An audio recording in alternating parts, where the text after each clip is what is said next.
Ask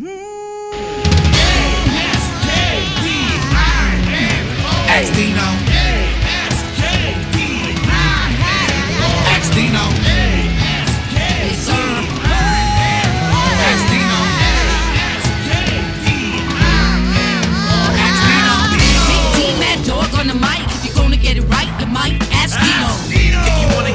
Your production isn't tight, turn them on tonight and ask Dino. Big D, mad dog on the mic. If you're gonna get it right, you might ask Dino. If you wanna get it right, your production isn't tight, turn them on tonight and ask Dino. Dino. He knows. Okay, so from Jerry L. in San Francisco, Dino, you mentioned on a show that you use the same musicians a lot of the time. Can you please tell us about the musicians and why? These guys, whenever I need a record, when I'm doing a record and I want to make it like the best, I call these guys. Now, when these guys come in the studio, there's no, there's no nerves, there's no talking about what do I do. They just come in, they set up, they plug in, and they do the work. The first thing they say to me is, Dino, what do you want? How did you get onto Michael Jackson's Victory Tour? Tell us about that experience.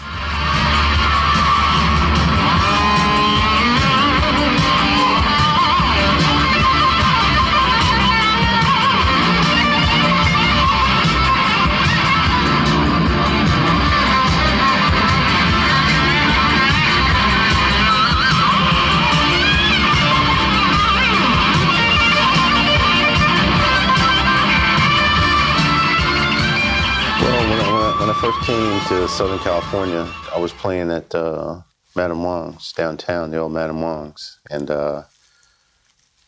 it's just one of those things that just happened. 3 of the Jackson brothers walked in to the show that we were playing, and I got to talking to them after the show, and we just kept in touch. And then a couple of years later, when the tour was looming large on the horizon, they asked me if I'd be interested in auditioning, which I immediately turned them down, said no. He wanted to play Madame Wong. None of this Jackson stuff for me. Yeah. Did you get to know Michael really well? Oh, yeah. I got to pretty much see and work with him on a daily basis. Sometimes in really close situations, because what a lot of people didn't realize about Michael Jackson is that although he didn't necessarily play an instrument, the guy was a hell of a musician. And if you ever see film of him, he had this thing where he'd slap his knee and pump his chest. That would be his snare drum, that would be his bass drum, and then he'd sing all the parts. And it'd be perfect, spot on. It's the first time in my life I ever saw a person do something like that. And I'm actually like, yeah. Well,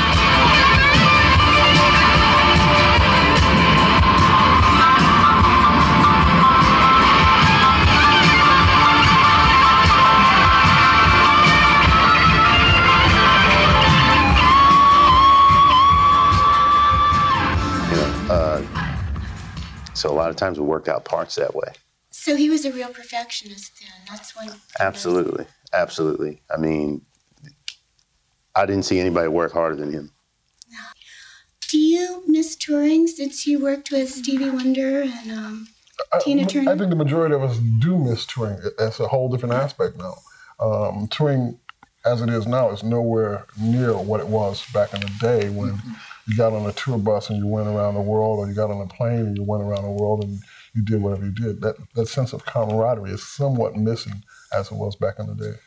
We're really honored to have you here. How did you get to know Dino? I was just going to bring that up.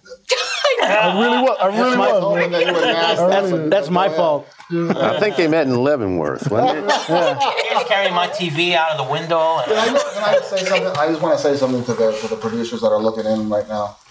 If you're a producer, okay, you have to get guys that can not only do the job, but you have to get guys that you can get along with, okay? And you also have to have guys that you can trust in the studio, because when you have artists in the studio, you have to know that the player that you're working with is not going to make you look bad, or it's not going to make the project look bad, it's not going to embarrass you, not going to make it a negative. You have to have them be able to play great, be able to contribute to a record, and you have to know that these guys got your back. These guys are not going to make you look bad.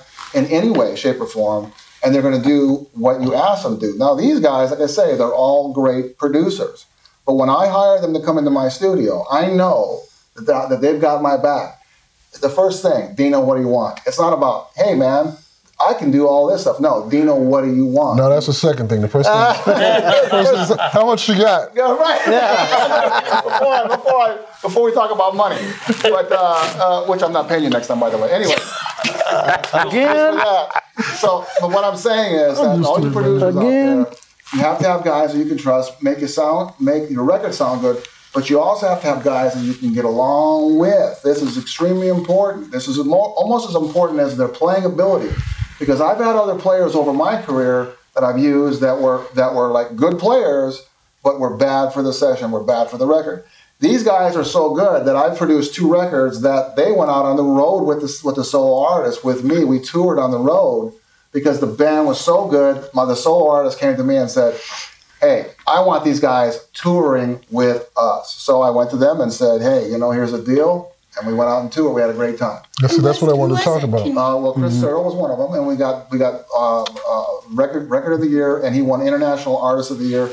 And these guys were on stage with us at the Whiskey, except for Eric. Eric's the new kid on the block. Brand new. But Eric is a great player in his own right. But these guys were on stage at the Whiskey a Go-Go, and Chris Searle that night won International Artist of the Year by these guys playing. Okay, it wasn't. Chris is a great artist. I love Chris, but these are monster players that made him sound like a big time concert act. Okay, these guys are not afraid of anything. And we're going to show that again, too. Yes, we need to show that, absolutely. So my thing is just for the producers out there, have guys you can trust, have guys that are great, but have guys that will not make you look bad in the studio. Have guys that are friendly and can relate to people that need to be talked to and relaxed. Can I say something about that? Do it. Something about being in the studio. I think a lot of the producers really need to understand, and especially a lot of the players need to understand that you don't have to bring drama and aggravation into a session. It's got nothing to do with being a good player or a good artist or anything. It just means you're a pain in the ass. That's it. And if you know your gig, man, you're just gonna walk in and you're just gonna throw it down and you're gonna just do it. So how did you meet, all of you? Man. Eric, let's start with you since you're the new one.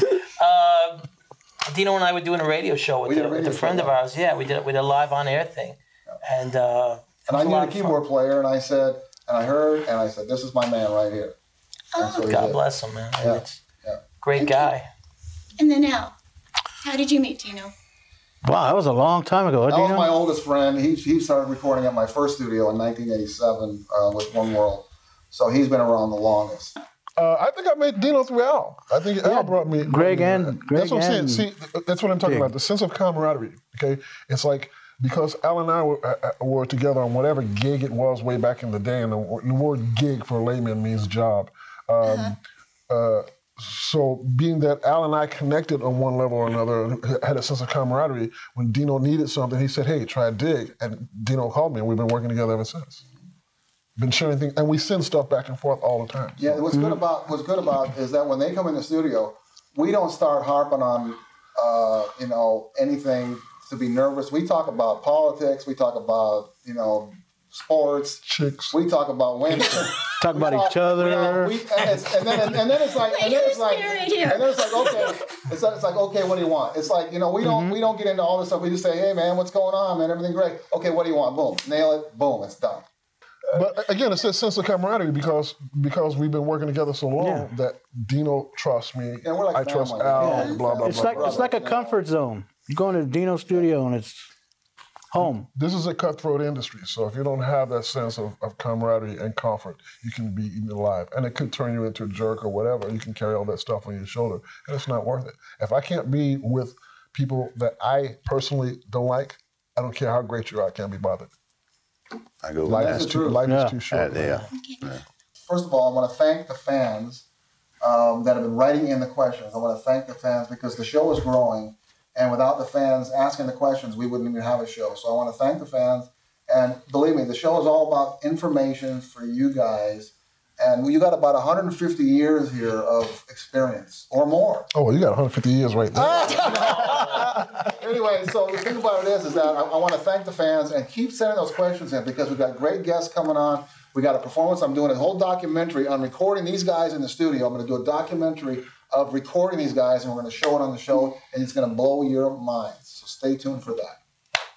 Oh, that sounds fantastic. Well, thank you all for joining us tonight. We're really honored to have these superstars here on our set. We hope you'll come back since you're friends of Dino's. Big